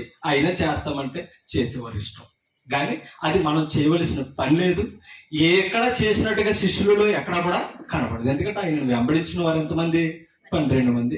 12 మంది ద్వారా అనేక మంది శిష్యులు ప్రభు వైపు తిరిగారు. అవునంటారు కదంట? ఆలోచించండి. ఒక్క మాట చేస్తాం. ఒకటి యేసు ప్రభు ఉండాలి, గాడిద ఉండాలి. అవునా కాదు? మళ్ళా ఎక్కడ ఊరేగాలి ఆయన? మన గ్రామాల్లో కాదు, సియోనులో అంటే యెరూషలేములో ఊరేగాలి. ఎందుకంటే వారి కొరకు వచ్చాడే. వారు విసర్జిస్తే రక్షణ మన దాకా వచ్చింది. ఇశ్రాయేలులు విసర్జించారు కనుక రక్షణ ఎవరి వరకు వచ్చింది? అన్ని జనుల దాకా వచ్చింది. అది ఎప్పుడు మనం మర్చిపోకూడదు. ఓకేనండి? ఇప్పుడు రండి మత్తయి సువార్త 21వ అధ్యాయం. 21వ అధ్యాయం మత్తయి సువార్త. ఒక మాట మీకు చూపిస్తాను. 10వ వచనాన్ని చదువుతాం. ఆయన యెరూషలేములోకి వచ్చినప్పుడు పట్టణమంతయు ఈయన ఎవరో అని కలవరపడింది. జన సమూహము ఈయన గలిలయలోని నజరేతు వాడగు ప్రవక్త అయిన యేసు అని కొంతమంది చెప్పారు. యేసు దేవాలయములో ప్రవేశించి, అంటే అప్పటికే యేసు ప్రభు ప్రవేశించినప్పటికి ఎలా ఉన్నదే? క్రయ విక్రమములు. అంటే ఏం చేస్తున్నారు? వ్యాపారాలు, దొంగలు కూడా దేవుని మందిరాన్ని మార్చేశారు. అసలు ఎలా ఉండాలని చెప్పాడు? కింద చదువుతాం. క్రయ విక్రయములు చేయవారందరినీ వెలగొట్టి రోకల మార్చువారి బల్లలను, గుమ్మములను, గొంవలను, అమ్మవారి పీటలను పడద్రోసేయడంటే మహా ఉగ్రత వచ్చేసింది ఆయనకి. ఓకేనా? 13వ వచనం. ఎవరి మందిరము? అది ఆయన. అప్పుడు ఆయన పేరట ఉన్నాం నామం అన్నమాట. నా మందిరము. అంటే ఇప్పుడు మందిరంలో ఏం జరగాలి? ఏం జరుగుతున్నాయి? ఆయన వచ్చినప్పటికి ప్రార్థన జరుగుతలా, ఆయన పేరట భక్తి జరుగుతలా, ఆయన పేరట వ్యాపారాలు జరుగుతాయి. కనీసం ప్రార్థన చేసేవారు లేదు. అందుకు కాబట్టి అవన్నీ పడగొట్టాడట. అందుకే నా మందిరము ప్రార్థనా మందిరము అనబడును అని వ్రాయబడి ఉన్నది, అయితే మీరు దానిని దొంగల గుహగా చేశారు. అంటే ఎవరు ఉండాలి? ప్రార్థించేవారు. ఎవరు ప్రార్థించాలి? నీతిమంతులు. అవునా అమ్మా? ఒకసారి రండి 92వ కీర్తనకి మరలా. 92వ కీర్తన, 92వ కీర్తన తీసారా? 12 వచ్చిన నుంచి మరలా చదువుతాం. నీతి మనుషులు ఖర్జూర వృక్షము వలె మోవేదురు, లెబనోని మీద దేవదారు వృక్షము వలె వారి ఎదుగుదురు. యెహోవా మందిరములో ఎక్కడ నాటబడాలి నీతిమంతుడు? అంటే దాని అర్థం నాటబడడం అంటే అక్కడ నివసించాలని అర్థం. నీతిమంతుడు ఎక్కడ ఉంటాడో? యెహోవా మందిరంలో. ఏమా? యెహోవా మందిరంలో నీతిమంతుడు ఉన్నాడు గనక యెహోవా మందిరంలో నాటబడిన వారు మన దేవుని ఆవరణములలో. అంటే ఒక నీతిమంతుడు ఎక్కడ వర్ధిల్తాడు చెప్పండి అమ్మా? ఎక్కడ వర్ధిల్తాడు? ఇప్పుడు మనం నీతిమంతులు పోతే ఎక్కడ ఎదుగుతాం? అంటే ఇప్పుడు భక్తులు అభివృద్ధి ఎక్కడుంది? ఆయన సన్నిధులు, ఆయన సంఘములు ఉంటే అభివృద్ధి తప్ప సమాజంలో అభివృద్ధి కాదు. సమాజంలో కుటుంబాలు అభివృద్ధి చెందుతాయి. ఓకేనా? ధనంలో, ఆస్తులు అభివృద్ధి చెందుతాం. కానీ ఆత్మీయతలో ఎదగాలంటే, భక్తులు ఎదగాలంటే ఎక్కడ ఉండాలి? ఆయన మందిరంలో ఉండాలి, ఆయన ఆవరణంలోనూ వర్తిల్లాలి. ఓకేనండి? వారు మన దేవుని ఆవరణంలో వర్తిల్లుదురు. 14 వచ్చిన నాకు ఆశ్రయము దుర్గమైన యెహోవా యథార్థవంతుడనియు. ఓకేనా? నీతిమంతులకు ఆశ్రయమైన వాడు ఎలాంటి వాడట? యథార్థవంతుడట. అంటే ఇప్పుడు దేవుళ్ళు ఏముంది? యథార్థత ఉంది. యథార్థవంతుడనియు ఆయన యందు ఏ చెడుతనము లేదనియు. ఇప్పుడు దేవుని దగ్గర ఏమి లేదు? చెడుతనం లేదు. ఎవరు ప్రసిద్ధి చేయాలి? ప్రజలు ప్రసిద్ధి చేయాలట. ప్రసిద్ధి చేయుటకై వారు ముసలితనం ఉంది. ఎవరు వారంటే? ఎవరు? ఆయన మందిరంలో నాటబడిన వారు, ఆయన ఆవరణలో వర్ధిల్లుతున్న వారు ఏమని ప్రసిద్ధి చేయాలట మనుషులకు? దేవుడు యథార్థవంతుడని ప్రసిద్ధి చేయాలి. 2 ఆయన యందు చెడుతనము లేదని ఎలా చేయాలి? 1 మనం విశ్వాసం కలిగి ఉండాలి, 2 క్రియలతో బ్రతకాలి. అవునా కదా? అప్పుడు ఎవరిని ప్రసిద్ధి చేయగలం? అది ఆయన్ని రుజువుపరచగలం. దేవుడు గొప్పడు అంటే కాదండి, ఆ గొప్ప దేవుళ్ళు మన ఆత్మీయ గొప్ప జీవితం ఎంత ఉందో భక్తులు నిలబడి చూపించాలి. అనంటారు కదంట. అందుకనే బైబిల్లో మాట ఉంది, క్రియలు లేని విశ్వాసం. యాకోబు గారు తెలియపరుస్తున్న మాట. అందరికీ విశ్వాసం ఉంది, కానీ ఎక్కడ ఫెయిల్యూర్ అయిపోతున్నాం తెలుసా? క్రియలు ఫెయిల్యూర్ అయిపోతున్నాం. విశ్వాసం ఎంత ముఖ్యమో ఒక క్రైస్తవులమైన మనకి క్రియలు అంతే ముఖ్యం. ఎందుకంటే విశ్వాసం సంఘానికి కనపడుతుంది. అవునా కదా? విశ్వాసం దేవుని ప్రజల దగ్గర కనపడుతుంది. క్రియలు ఎక్కడ కనపడతాయి? దేవుని ఎదుటే కనపడతాయి, లోకంలో అన్యుడు ఎదుటి కూడా కనపడతాయి. అవునా కదా? క్రియలు లేకుండా నేను నీతిమంతునని ఒక దేవుని ఎరగిన వాడి దగ్గర రుజువు చేసుకోలేదు. అవునా కదా? దేవుని ఎరిగిన వాళ్ళ దగ్గర బైబిల్ ఎట్టుకుని వెళ్తే సరిపోతుంది, క్రియలతో పని లేదు.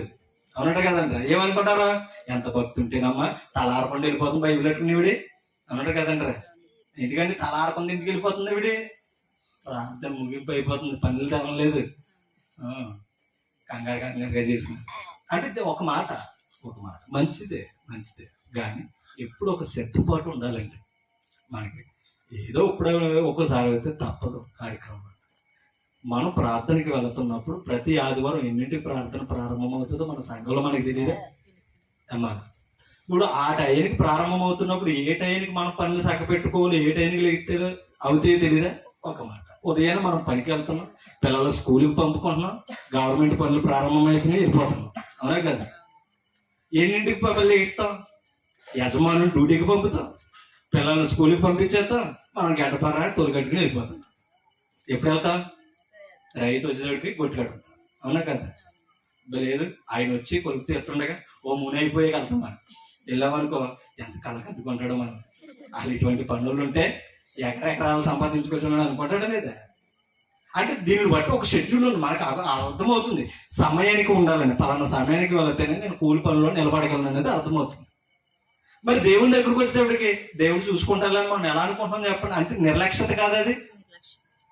ఎప్పుడు కూడా దేవుని పనికి ప్రారంభ ప్రార్థనకి ముందుగానే వచ్చి కూర్చోవాలి. అది భక్తి. ఓకేనా? క్రియలు కనబడుతున్నాయి అక్కడ. అంటే ఎవరికి భయపడుతున్నాం అని, మన ఇంటికి ఎన్ని పనులైనా ఉండొచ్చు. ఆ భయపడి ఎప్పుడైతే వస్తున్నామో భర్త చూస్తాడు, బెడ్లో చూస్తాడు. భయంతో పాటు వీడికి దేవుడు అంటే ఒక భక్తి ఉందనేది కనపడుతుంది. ప్రార్థన అయిపోతానే, అమ్మాయి ప్రార్థన అయిపోతున్నా, ఇక్కడ ఏం చేస్తున్నాను, చేస్తూ ఉంటాను. ఎవరిదమ్మన్నారు నేను, మళ్ళీ ఇది గొడవ ఉంటాయి కదా. ఇప్పుడు తెచ్చావు, ఇప్పుడు నేను ఏం చేయను, వండకపోతే నీకు మంట అన్నట్టు కదంట, వెళ్ళకపోతే నాకు మంట. ఇప్పుడు ఏదో వంగ దొరికిందని తాళీగా ఉంటాను తప్ప, కానీ ముందు చెప్పుకోవాలి. నీకేమైనా కాకపోతే ప్రార్థన వచ్చాక ఉండదు, నేనైనా వండేస్తాను, అప్పుడుదాగా నన్ను ఇబ్బంది పెట్టగానే. అంటే ఒక మాదిరి మనము చేయాలి. ఎప్పుడు ఏం చేసినా మనం మాట్లాడుకుని చక్క పెట్టుకుని ఏం ముగింపుకో ఆమె అనేటప్పుడు సందే అయినోడికి వెళ్తున్నాం కాబట్టి ఆయన కూడా ఏమనుకుంటాడు అన్నట్టు కదంట. ఏమనుకుంటాడు ఆయన, మా ఆవిడ ఏమంది ఎప్పుడు తెచ్చినండి, నాకు ఉండి పెట్టిన తర్వాత వేడి వేడిగా అప్పుడు ఏమవుతుందని అనుకుంటాడు. అవునంటారు కదంటారా? మన సేవకు నిజంగా ఆయన అంత కోపం పడవచ్చు. ఈ టైం వస్తున్నావు ఏంటని ఒక సేవకుడు అడగలడా? ఒకవేళ అడిగితే బైబిల్ రివర్స్ ఏమన్నా తిరిగేస్తాను ఆయనకి అన్నాడు కదంటారా? పరిస్థితి భక్తి ఎలా ఉందో తెలుసండి. వాక్యంతో ఖండించు గద్దించు బుద్ధుని చెప్పమని పౌలు వాక్యంలో చెప్తున్నా ఈ పరిస్థితి సువార్థికుడికి ఈ రోజు సమాజంలో ఏమీ ఉండదంటారా? సమాజంలో ఎదురైన సంఘంలో ఉందంటారా? కాబట్టి ఎలా సున్నితంగా, అమ్మా ఇంకా పనులు అవ్వలేదా, బాగా వచ్చేసావు, రేపు ఆదివారికి కొంచెం ముందుకు వచ్చే, లేకపోతే అప్పుడే రా, నేను ఏమానో అన్నట్టు కదంటారా? అంటే నువ్వు ఏనో కాబట్టి ఇవాళ పరిస్థితి ఎలా ఉన్నాయి అంతేనంటారా? బ్రతిమలు ఆడుకుని బొజ్జగించుకుని కాపాడుకునే పరిస్థితి తప్ప, కానీ అది నువ్వు అనగా బ్రతిమాలంట. ఇంకెప్పుడైనా నన్ను ఈ టైంలో వచ్చావా ఆ టైంలో వచ్చావా అని అన్నావు అనుకో, ఏం చేయను, ఇంకా రేపు ఆదివారం రాను, ఇంకో సంఘానికి వెళ్ళిపోతాను. ఆ భయం ఉండాలి నీకు అనే పరిస్థితులు వాళ్ళ విశ్వాసం ఉన్నారు తప్ప, కానీ కనీసం దేవుని పని ఇది ఆయన చేస్తున్నాడు, నేను బాధ్యతగా నన్ను రక్షించేవాడి దగ్గర సమయానికి వెళ్ళాలని మనకుంటుందా? అంటే మనం ఎవరో చూస్తున్నారని చేసేది భక్తి కాదండి. దాని వలన ఫలితాలు ఏమీ రావు. ఎప్పుడు కూడా దేవుడిని ప్రసిద్ధి చేయాలి, ఆయన గొప్పోడని ప్రసిద్ధి చేయాలంటే మనం భక్తిలో ఉన్నతంగా ఎదగాలి. అవునంటే కాదంట, అవునా కాదా? అలా ఎదగే కొద్ది ఇప్పుడు ఒకటే మన కూలి పని ఎదుగుతుంది, కుటుంబం ఎదుగుతుంది, ఎదిగే కొద్ది మన నివాసాలు వర్తిల్లుతున్నాయి. అవునంటే కదా? మన బిల్డింగులు మారుతున్నాయి, తాటేగుల నుంచి పెంకులు కాడి నుంచి ఇప్పుడు స్లాబులు దాకా వచ్చాం. అవునంటే కాదంటారా? ఇసిన్ గారుల కాడి నుంచి ఫ్యాన్ల కాడి నుంచి ఏసీలు దాకా వచ్చాం. కానీ భక్తుల అభివృద్ధి ఏది? అవునంటే కాదంటారా? ఇంకా తాబేలాగానే ఉంటాం దేవుని దగ్గరికి వచ్చినాక. అవునంటారు కదంటారా? మరి దేవుని దగ్గర నుంచి ఇంటికి వెళ్ళినప్పటికీ లేడే. అవునంటారు కదంటారా? ఆమె అనేటప్పుడు బయట ఉంటాం, ఆయనకి కూడా వందనాలు చెప్పాం. అవునంటారు కదంటారా? దేవుని దగ్గరికి రావాలంటే వెళ్దాం, పాటలే కదా పాడుతున్నారు అనే పరిస్థితి. మరి ఇలా ఉండి మన క్రియలలో మనం నిర్లక్ష్యంగా ఉండి దేవుని ఎలా ప్రసిద్ధి చేయగలం? అదే చెప్తున్నాడు మోషే గారు రాస్తున్న కీర్తన ఇది. ఇశ్రాయేలు దేవుణ్ణి ప్రసిద్ధి చేయాలి అన్ని జనులు ఎదుటంటే మీరు కంపల్సరీ దేవుని సన్నిధిలో నాటబడాలి, వర్ధిల్లాలి అని చెప్తారు. ఈ రోజు అటువంటి ప్రభావితం వాక్యం మనలో కలిగించాలండి. చల్లారిపోకూడదండి క్రైస్తవ్యం, విశ్వాసం చల్లారిపోకూడదండి, బలపరచబడాలి, ఇంకా ఎదగాలి, మన భక్తులు ఇంకా తీవ్రత రావాలి. అప్పుడు మనం మన పిల్లలను మన కుటుంబాన్ని నడిపించుకోగలం. మనకే లేకపోతే కుటుంబానికి మాదిరి ఎలా చూపించగలం? అంతే ఇవాళ మన పిల్లలు మాట వింటలేదు, ఆఖరికి ఇన్ని సంవత్సరాల నుంచి వెళ్తున్నా మన యజమానుడు వింటలేదంటే కారణం ఏంటంటే లోపం మనలో ఉంది. అవునంటారు కదంటారు? బైబిల్లో కూడా పేతురు గారు మాట చెప్పారు, విశ్వాసము కలిగిన స్త్రీలు, అవునా, పరిశుద్ధులైన స్త్రీలు వాక్యము లేకుండా తమ ప్రవర్తనను బట్టి తమ భర్తలను ఏం చేయొచ్చు? ప్రభు దగ్గరికి రాబట్టబడవచ్చును ఒక రుజువు ఉంది. దాన్ని రుజువుపరుచుకొని క్రియలలో మన లక్షణాలను మనం కుటుంబంలో కాపాడుకుంటూ భక్తిని నిలబెట్టుకుంటూ నడిపించుకోవాల్సిన బాధ్యత మనకు ఉందండి. అలా ఉండగలిగితేనే కుటుంబాలు దైవికంగా కట్టబడతాయి, ఎదుగుతాయి. ఇంకో తరం మనం నిలబడకపోతే రేపొద్దున మన బిడ్డలు ఏమవుతారో తెలియని పరిస్థితి. ఇవాళ ఎలా ఉన్నదో తెలుసండి.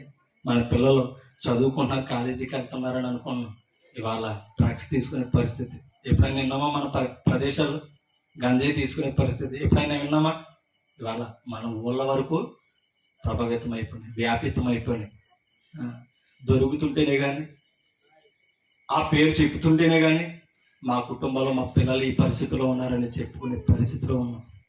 కాబట్టి అంటే ఇవాళ లోకముతో స్నేహము, దేవునితో వైరం. మీకు అర్థమవుతుందా? దేవుని పరిశుద్ధులతో మనం పరిచయం చేయాలండి, దేవునితో బలపరచాలి అని అంటే కంపల్సరీ మనం బాల్య దినములు అందే దేవుని గురించి, సృష్టికర్తను గురించి తప్పటి అడుగులు వేస్తున్నప్పుడే నేర్పించాలి. ఎదిగే కొలది తప్పుడు అడుగులు వేయకుండా నిలబడగలుగుతారు. అవునంటారు కదండి. నడక రాకుండానే నర్సరీలో వేసేస్తున్నాం. అవునంటారు కదండి. అవునా? బ్యాగ్ మోయలేడు, పలక పట్టుకోలేడు, దిద్దలేడు, మాట్లాడలేడు. అయినా ఏం చేస్తున్నావు? ఇయ్యాలి కాబట్టి వచ్చే సంవత్సరంలోనైనా నువ్వేం చేస్తావు? మాట్లాడతావు. ఈ సంవత్సరం వెళ్ళి ఉప్మా తింటావా, ఏం తింటావా, ఏం చేస్తావా వెళ్ళి అనేసి. అవునంటారు కదండి. ఎక్కడ వేస్తున్నావు? నర్సరీలో వేస్తున్నావు. స్కూల్ ముఖమే తెలియదు. అవునంటారు కదండి.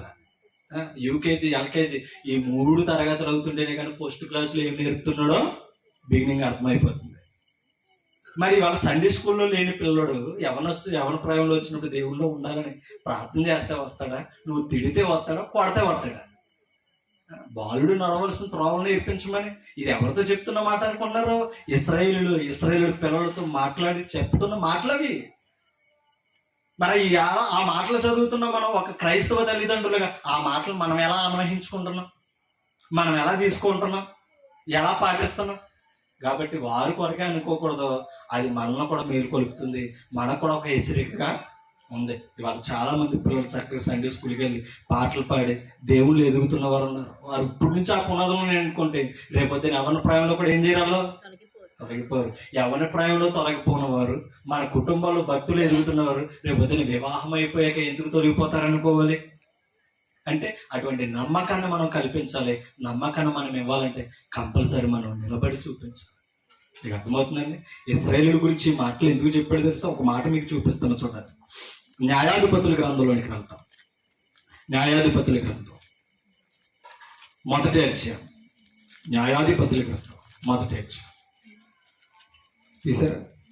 ఒకసారి 2వ అధ్యాయం 10వ వచనం చదువుతాం. 2వ అధ్యాయం 10వ వచనం.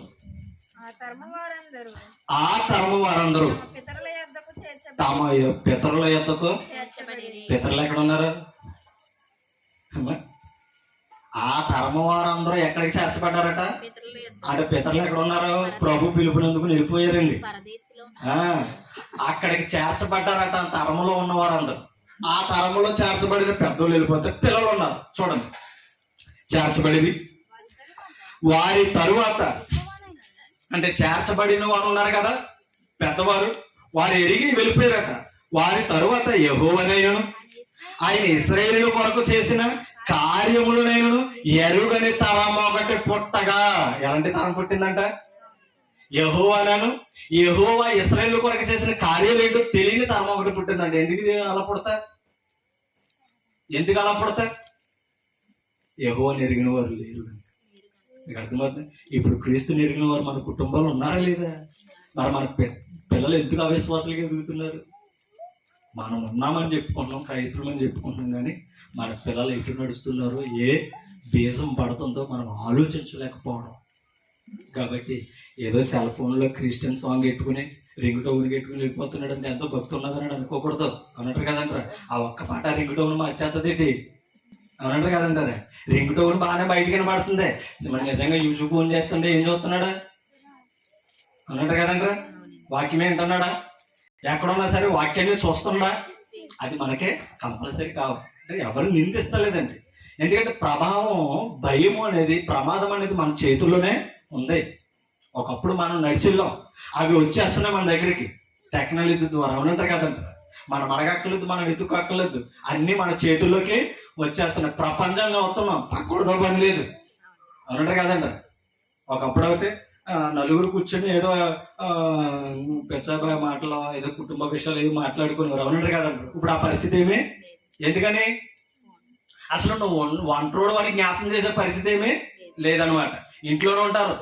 అవునంటారు కదండి? ఇంట్లోనే ఉంటారు, ఒక్కొక్కరు ఒక సెలతో మాట్లాడుతూ ఉంటారు, ఎవరి పని వాళ్ళే చేసుకుంటారు. ఇప్పుడు కమ్యూనికేషన్ ఎలా ఉంటుంది? అవునంటారు కదా? ఒకరితో ఒకళ్ళ అనుబంధం ఎలా ఉంటుంది? ఉండే అవకాశం లేదు. ఏదైనా ఫంక్షన్కి వెళ్తే లేదు, ఏదైనా ప్రయాణం చేస్తే లేదు, ఎక్కడికి వెళ్ళినా ఇయర్ ఫోన్స్ పెట్టేయడం. అవునంటారు కదా? నేను చాలా బిజీగా ఉన్నానని చెప్పడం, పక్కలతోటి మాట్లాడడం, ఎక్కడికి వెళ్తున్నామో చెప్పం, ఎక్కడి నుంచి వస్తున్నారో చెప్పం. ఇప్పుడు పరిచయం లేనప్పుడు స్నేహాలు ఎలా ఉంటాయి? అవునంటారు కదండి? స్నేహాలు ఉండాలంటే కంపల్సరీ పరిచయాలు ఉండాలి. పరిచయాలు ఉండాలంటే కంపల్సరీ మనం మాట్లాడుకునే పరిస్థితి కావాలి. ఇవాళ అటువంటి పరిస్థితి లేదు. అసలు మామూలుగానే మనం ఎవరమో పంచుకోలేని వాళ్ళు మనం ఏమన్నా వాక్యాన్ని పంచగలమా? చెప్పండి మీరు. అవునంటారు కదండి. మనకు మనమే పరిచయం చేసుకోలేను. నిజంగా ప్రభువుని పరిచయం చేయగలమా? ఎందుకని మనతో చాలా మంది పరిచయాలు ఉన్నారు.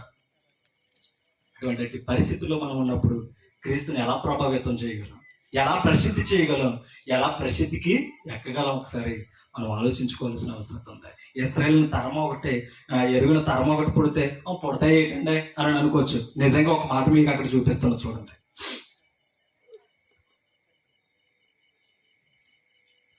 ఒకసారి 19 వచ్చిన చదువుతాం. ఒక్కొక్క న్యాయాధిపతి ఇశ్రాయేలు నేల న్యాయాధిపతులు కూడా చనిపోతున్నారట. చనిపోగా వారు వెనుకకు ఎవరు వారు? ఇశ్రాయేలులను దేవుణ్ణి ఎరగని వారు వెనుకకు తిరిగి ఇతర దేవతలను అనుసరించి ఏం చేశారంట? ఎవరిని అనుసరిస్తున్నారు? నిజంగా ఎవరిని అనుసరించాలి? నిజమైన దేవుడు, ఆకాశానికి భూమికి సృష్టికర్త యెహోవాను అనుసరించాలి. ఎందుకు అనుసరించలేకపోయారు? ఈయన దేవుడు అని చెప్పే పెద్ద దిక్కు లేరు గనక తరంలో విగ్రహములను అనుసరించుచు పూజించుచు వాటికి సాగిలపడుచు ఉండుట వలన తమ క్రియలలో నేమి తమ ప్రవర్తనలో నేమి. చూడండి మీకు అర్థం. తమ క్రియలలోనేమి తమ మూర్ఖ ప్రవర్తనలోనేమి ఏమైపోయారంట? క్రియలలో ఏమైపోయారంట? కాదండి, మూర్ఖులైపోయారు. ఎందుకు మూర్ఖులయ్యారు అమ్మా? ఎందుకు మూర్ఖులయ్యారు? మా గుమ్మలో కూడా 2 ఉన్నాయి, చూడుకొచ్చారు. ఓకేనా? ఎందుకు మూర్ఖులయ్యారట? దేవుణ్ణి మరిచిపోయారు. దేవుడు ఎవరో తెలియని వాటిని అనుసరిస్తున్నారు కాబట్టి వారు ఏమైపోయారట?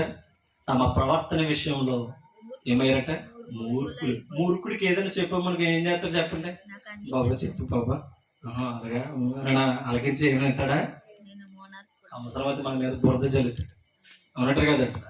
నిజంగా మనం నీతి మాటలు చెప్పినా సరే మనల్ని విసర్జిస్తాడు మూర్ఖుడు. మీకు అర్థమవుతుందా? అందుకని ఆ మాట చెప్తున్నాడు. తమ మూర్ఖ విషయంలోనేమి దేనిని విడువక తమ పూర్వీకుల కంటే మిగుల ఎవరు చెడిపోయారు? ఆ తరంలో ఉన్న పిల్లలందరూ ఎందుకు చెడిపోయారు? దేవుడు లేడు కనుక. అవునట్టు కదంట. దేవుడు ఏదోట తమ సరైన ప్రవర్తన లేదు కనుక ఏమైపోయారట? చెడిపోయిరి, మూర్ఖులుగా ఉన్నారు. ఇది దేవుడు కాదనన్నా అంటే నువ్వు చెప్తే నేను వినాలా అనే పరిస్థితి.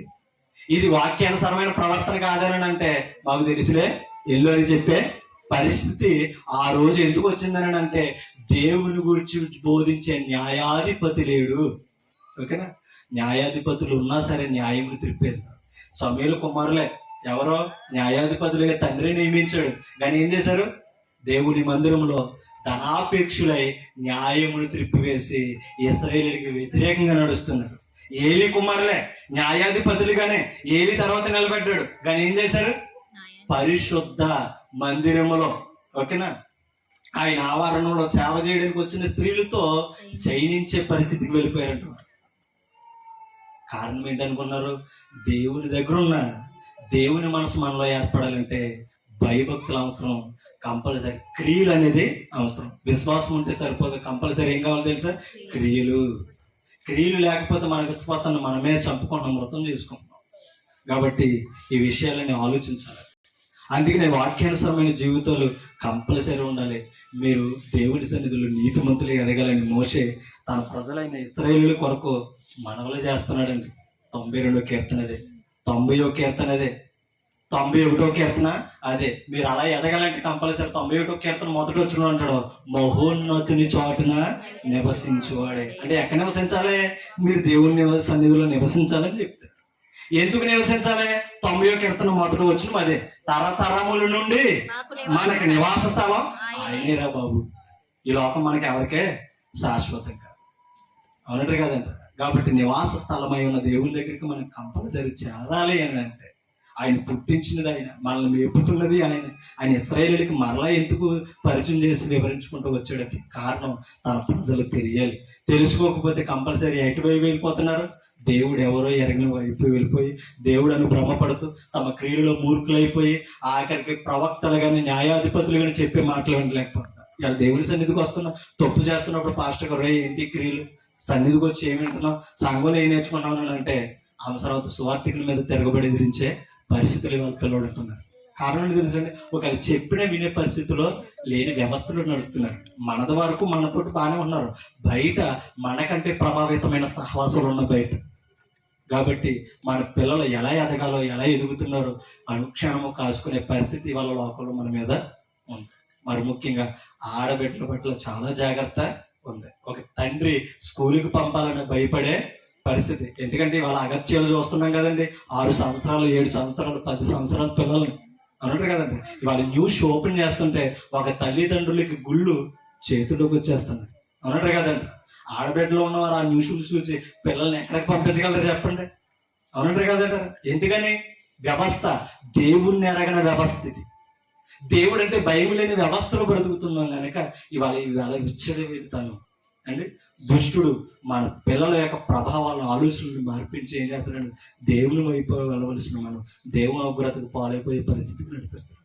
ప్రేమతో ఈ విషయాలన్నీ మనం ఆలోచించాలి. ఒక మాట మీకు చెప్పి నేను ముగింపు అయిపోతాను. ఇప్పుడు చూడండి మత్తయి సువార్త 21వ అధ్యాయం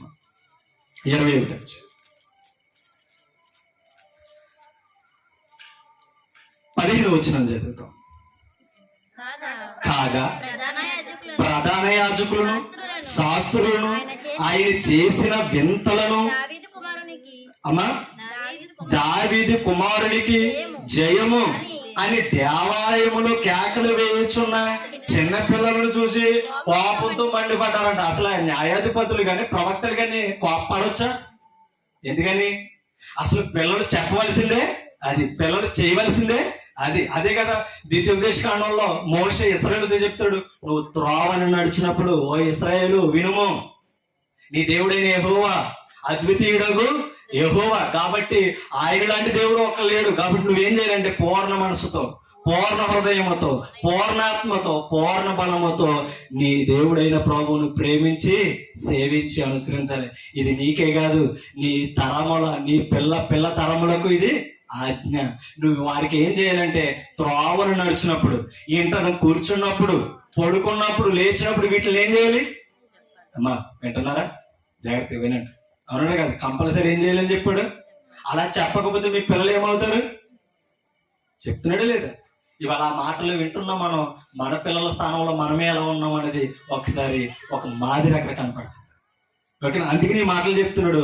పిల్లలు అంటున్నారంటే ఏమన్నా అంటున్నారట, దావీదు కుమారునికి జయమని ఎవరన్నారట? చిన్న పిల్లలు అంటుంటే అక్కడ ఉన్న ప్రవక్తలు ఏమంటున్నారట? శాస్త్రుల పరిచయం ఏమన్నారట? కోపంతో మండి అన్నారా, నోరు మూయని అన్నారట. ఎందుకు తెలుసా? యేసుక్రీస్తు అంటే కిట్టన వరాలు, ధర్మశాస్త్రాన్ని పట్టుకుని దేవాలయంలో బోధిస్తున్నవారా? యేసుక్రీస్తు అంటే నచ్చుదలా? ఎందుకు తెలుసా? వారి క్రియలు చెడ్డవని చెప్తున్నాడు.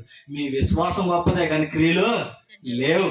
అందుకనే యేసు ప్రభు కూడా ఆయన చెప్పింది ఏంటంటే, వారు చెప్పినది మీరు చేయండి కానీ వారి క్రియల ప్రకారంగా మీరు జీవించొద్దని 23వ అధ్యాయంలో చెప్పాడు. ఎందుకంటే చాలా మంది మేమైనా సరే బోధిస్తాం కానీ క్రియలలో విఫలం అవ్వచ్చు. కాబట్టి మా క్రియలు చూడకూడదు. ఏం చూడాలి? మేము చెప్పే బోధనే చూడాలి. ఎందుకంటే బోధ వేరు, జీవితం వేరు. మనం నేర్చుకున్నది వేరు, విన్నది వేరు. ఇంటివేడ బ్రతుకుతున్న సమాజంలో జీవితాలు వేరు. కాబట్టి జీవితాన్ని చూడకూడదు, విశ్వాసాన్ని చూడాలి. అవునంటారు కదంటారు. ఒకవేళ చూడగలిగితే వాక్యాన్ని పరీక్షించి క్రియలు సరిపోతానే లేదో పరీక్షించుకోవాల్సిన అవసరత మన మీద కంపల్సరీ ఉంది. అందుకని ఆ మాట పడుతుంటే అక్కడ మాట చెప్పాడు చూడండి 16వ వచనంలో. ఆ శాస్త్రులు పరిచయం అంటారంట ప్రధాన యాజకులు ఏమని, మీరు ఎవరు చెప్పుచున్నది? చిన్న పిల్లలు చెప్పుచున్నది. ఎవరిని అడుగుతున్నారు? యేసు ప్రభువుని సాక్షాత్తు నీ వింటున్నావా అని అంటున్నారట. అని ఆయనని అడిగిరి. అందుకు యేసు అబ్బో ఏమంటున్నాడంట ఆయన? వినుచున్నాను, నాకు అర్థమవుతుంది. బాలుర యొక్కయు చంటి పిల్లల యొక్కయు నోట స్తోత్రము సిద్ధింప చేసి తిని అను మాట మీరెన్నడను ఎక్కడున్నది? 8వ కీర్తనలో దావీదు గారు చెప్పి 8వ కీర్తన చదవక్కర్లేదు, 2వ వచనంలో ఉంది. మీరు ఇంటికి వెళ్ళిన తర్వాత పరిశోధన చేయండి. ఆ వచనం ధర్మశాస్త్రం పట్టుకున్నవారే కదా, బోధిస్తున్నవారే కదా, మీరు చదవలేదా, వినలేదని యేసు ప్రభు లేఖనాలను ఎత్తి చూపిస్తారు. కింద చదువుతాం. అని వారితో చెప్పి వారిని విడిచి పట్టణము నుండి బయలుదేరి బేతనీయకు వెళ్ళి అక్కడ బస చేసిన. ఒకసారి లూకాసు వార్త 19:37 వచ్చిన. లూకాసు వార్త 19:37 వచ్చిన.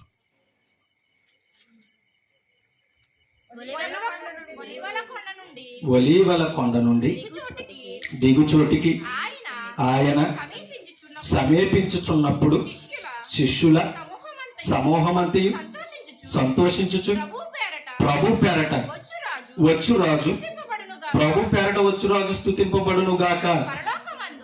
అమ్మా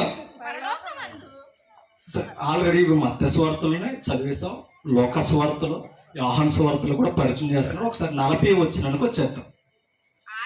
ఆయన వారిని చూచి వీరు ఎవరు?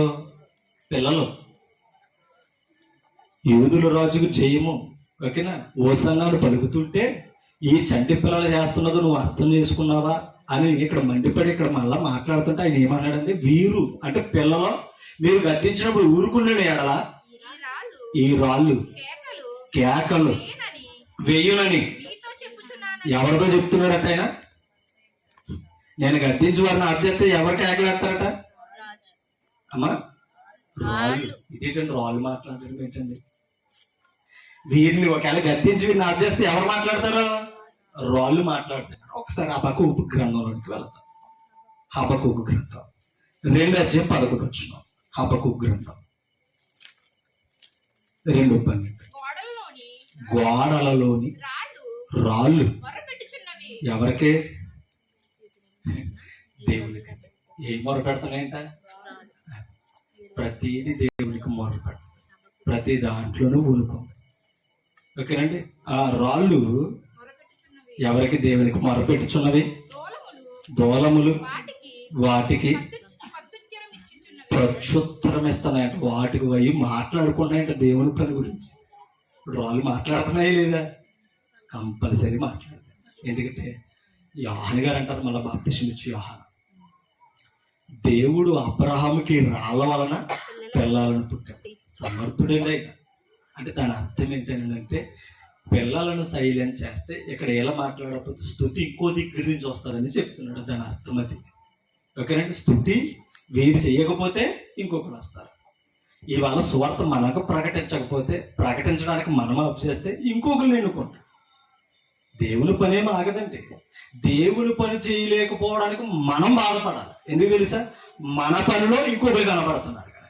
కాబట్టి ఒకటి, దేవుని మీద కానీ సేవకుని మీద కానీ కోపం ఇచ్చి సంఘాన్ని విడిచిపెట్టేయడం వల్ల వారికి నష్టం తప్పిన సువార్థికునికి సంఘానికి నష్టం. ఎందుకు తెలుసా? వారు దేవుని పనిలో ఉన్నారు, సమస్య ఉన్నారు. సమస్యలు వంకెట్టుకుని దేవుని పనిని నువ్వు దూరం చేసుకుంటున్నావు, అవునట్టు కదా. కాబట్టి ఎప్పుడు దేవుని పనికి దూరం అవ్వాలి.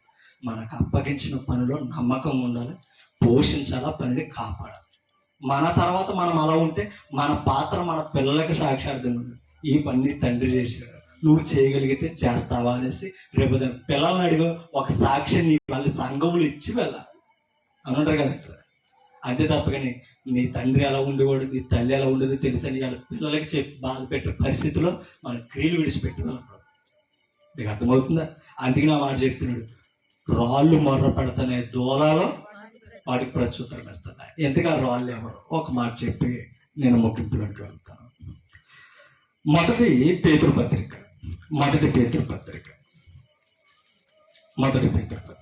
2వ అధ్యాయం.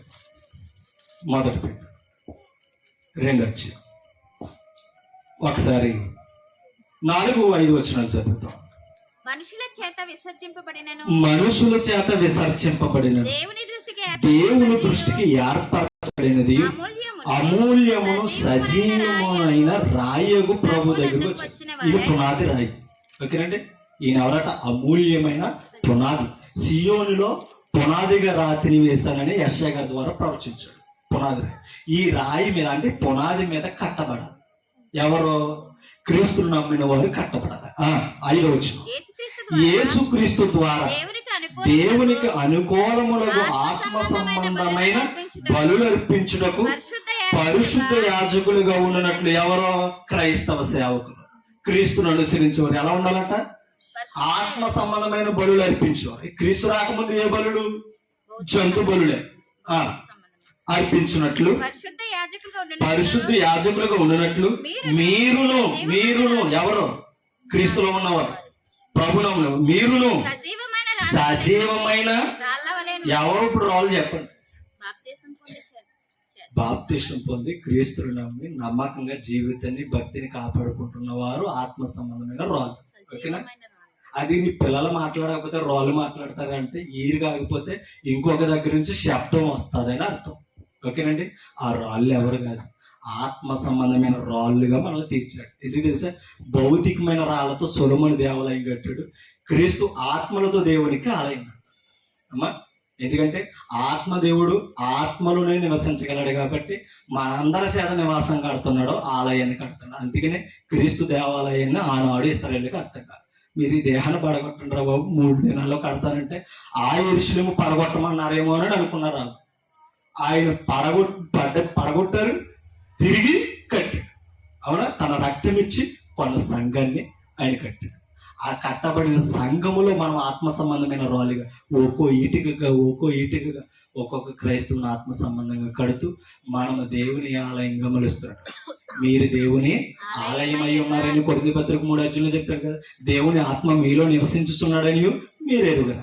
ఎవడైనా దేవుని ఆలయమును పాడు చేసిన ఎడలా వాడు దేవుడు వారిని పాడు. మానవులను సంఘం పాడవకూడదు. మీకు అర్థమవుతుందా? అందుకని నీతిమంతులు ఖర్జూరం వృక్షం వలె వేదురు, లెబనోను మీద దేవదారు వృక్షం వలె మ్రాణుల వలె ఎదుగుదురు. వారు మన దేవుని మందిరములో నాటబడిన వారే. ఏమన్నాడు? వారు దేవుని ఆవరణములలో వర్తిల్లదు. అదే యెహోవా దేవుడు యథార్థవంతుడని, ఆయన యందు ఏ చెడుతనమందు లేదని ప్రసిద్ధి చేయుటకై వారు ముసలతనమందు చెగురు పెట్టుచుందరు. ఎవరు తెలుసా? నీతిమంతులు. అందుకనే యెషయా గ్రంథంలో ఇశ్రాయేలుతో యాకోబు పిల్లలతో చెప్తాడు, నేను ముదిము వచ్చే వరకు ఎత్తుకుని నడిపించేవాడిని. నేను ముసలతనం కదా, దేవుడితో పని లేదనుకోకూడదు. అంత అయిపోయింది కదా ముసలి వయసులో, ఇంకా దేవుడి దిక్కు కుటుంబం కూడా పట్టించుకుంటలేదని అనుకోకూడదు. ఏ వయసులోనైనా మన బలం దేవుని పనికి ఉపయోగించాలి. కాబట్టి సువార్తను మనకు అప్పగించాడు. మనం సువార్తను ప్రకటించాలి, పనిని కాపాడాలి. ఇవాళ సువార్త ప్రకటించడం ద్వారా ప్రభువు సమాజానికి వెల్లడయ్యి అర్థమయ్యే అవకాశాన్ని దేవుడు మనకిచ్చాడు. చాలా విలువైన సంగతులు మనం నేర్చుకున్నాం. ఇప్పుడు ఆత్మ సంబంధమైన మందిరముగా కట్టబడేది ఎవరు తెలుసా?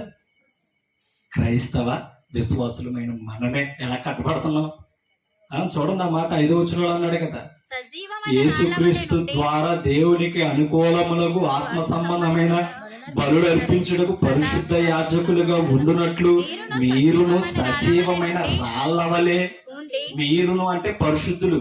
ఓకేనా?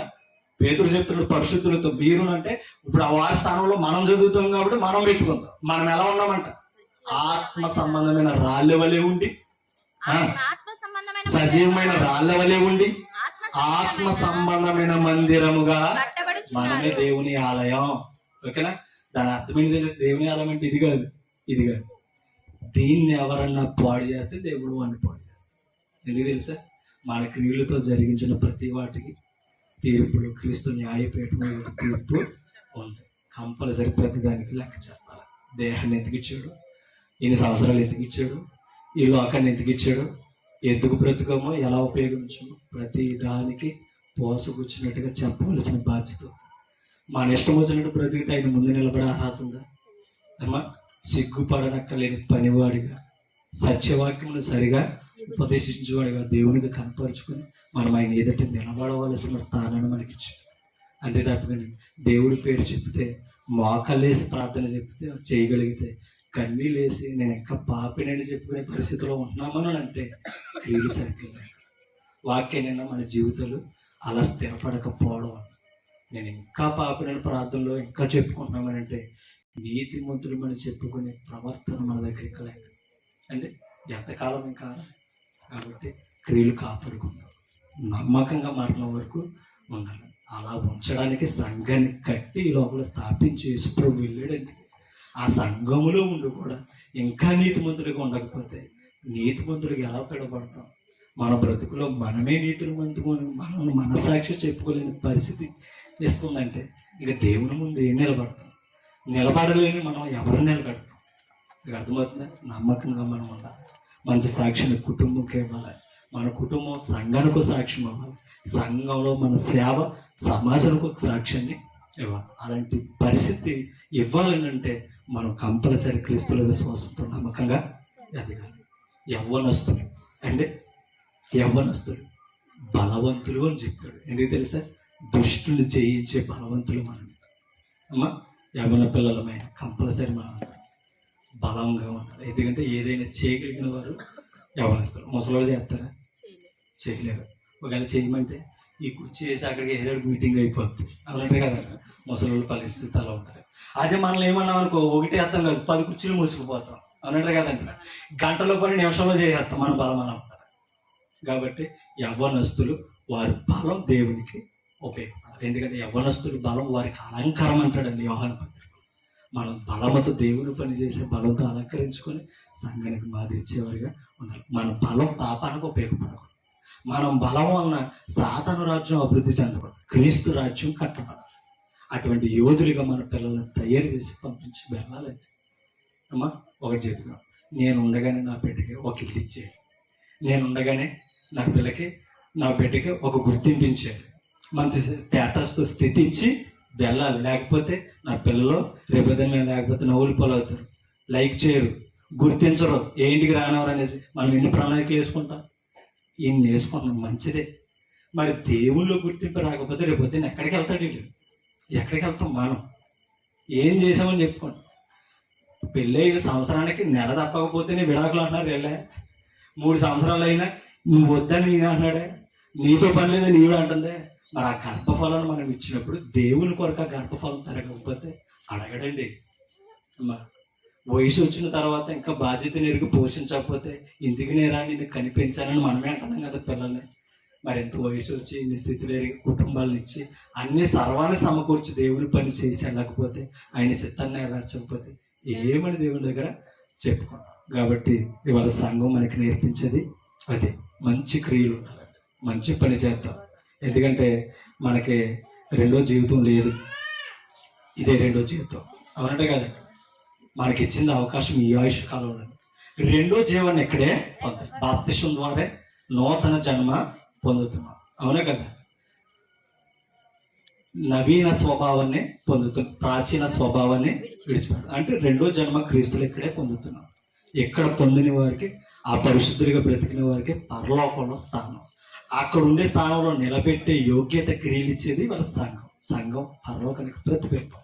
అటువంటి ప్రతిబింబమైన సంఘంలో ఎదుగుతాం, పరిశుద్ధులుగా ఉందాం, పరలోకానికి వెళ్తాం. మన కుటుంబానికి ఒక మార్గాన్ని ఇచ్చి వెళ్తాం.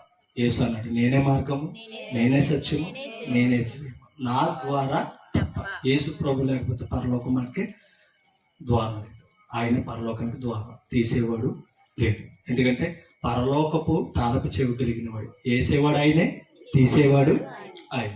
కాబట్టి ఆయన్ని కలిగి ఉన్నాం. ఆయన ద్వారా పరలోకానికి ప్రవేశించేవారుగా ఎదుగుదాం. కాబట్టి ఎంత గొప్ప మాటలు అందించడానికి వారి కాంతరి గారు, వారి కుటుంబం ఎంత ప్రయాసపడ్డారు. మరి వాళ్ళ స్వార్థ అందించడంలో మనం నమ్మకంగా ఉందాం. క్రీస్తు కొరకు అత్తసాక్షులు అయిపోయారు. మనం అత్తమమ్మకపోయినా మంచి సాక్షులుగా ఉందాం, సాక్ష్యాన్ని కాపాడుకుందాం, క్రీస్తు సత్యాన్ని అనేకులకి ప్రకటిద్దాం. ఓపికను మీ అందరికీ హృదయపూర్వక వందనాలు తెలియజేస్తూ ఈ మాటలు ఇంతటితో ముగిస్తున్నాను. థ్యాంక్ యూ అండి. నన్ను ప్రేమించి అవకాశం ఇచ్చిన సహాయకులు కాంతారా గారికి హృదయపూర్వక వందనాలు తెలియపరుస్తూ తిరిగి సమయం వరకు అప్పగిస్తున్నాను.